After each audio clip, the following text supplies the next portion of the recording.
పట్టాభి వ్యాఖ్యలను అడ్డం పెట్టి తెలుగుదేశం పార్టీ రాష్ట్ర కార్యాలయం మీద దాడి, ఎన్టీఆర్ ట్రస్ట్ భవన్ మీదన తాడేపల్లి దగ్గర ఉన్నది. అట్లాగే గన్నవరంలో ఉన్నట్టు తెలుగుదేశం పార్టీ కార్యాలయం మీద దాడి జరిగింది చూసాం. ఆ రెండిట్లలో కూడా ఏది మా వాళ్ళకి బీపీలు వచ్చినాయి లాంటి జగన్ డైలాగ్ ఒక ఎత్తు, వాళ్ళని అరెస్ట్ చూపించారు.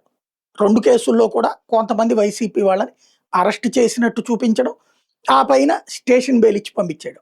అప్పుడు తెలుగుదేశం ఏముంది, వాళ్ళకి తగిన బుద్ధి చెప్తా ఉంది. ఇప్పుడు వాళ్ళందరినీ కూడా అరెస్టులు చేశారు, ఆ తర్వాత జైళ్ళకి పంపించారు, కొన్ని రోజుల పాటు జైళ్లలో ఉండేట్టు చేశారు.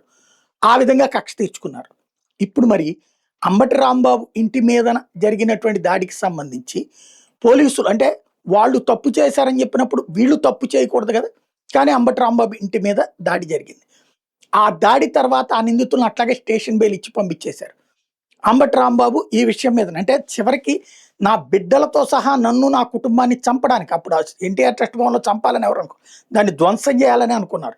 లేకపోతే అందరి కళ్ళెదురుగుండానే ఏ ఒక్కళ్ళ మీద మనుషుల మీద దాడి జరగలేదు, ఆ ఫర్నిచర్ ధ్వంసం చేశారు. బట్ ఇక్కడ మనుషుల్ని చంపడానికి ఏకంగా పెట్రోల్ బాంబులు ఇసిరినటువంటి పరిస్థితి, తగలబెట్టేసినటువంటి పరిస్థితి, లోపల మనుషులు ఉన్నారని తెలిసి తగలబెట్టి బయటకు వస్తుంటే రాళ్ళు వేసినటువంటి పరిస్థితి. అది ఖచ్చితంగా హత్యా ప్రయత్నమే. దీంట్లో తెలా పాపం తలా పిడికడు అనేక మంది ఉన్నారు.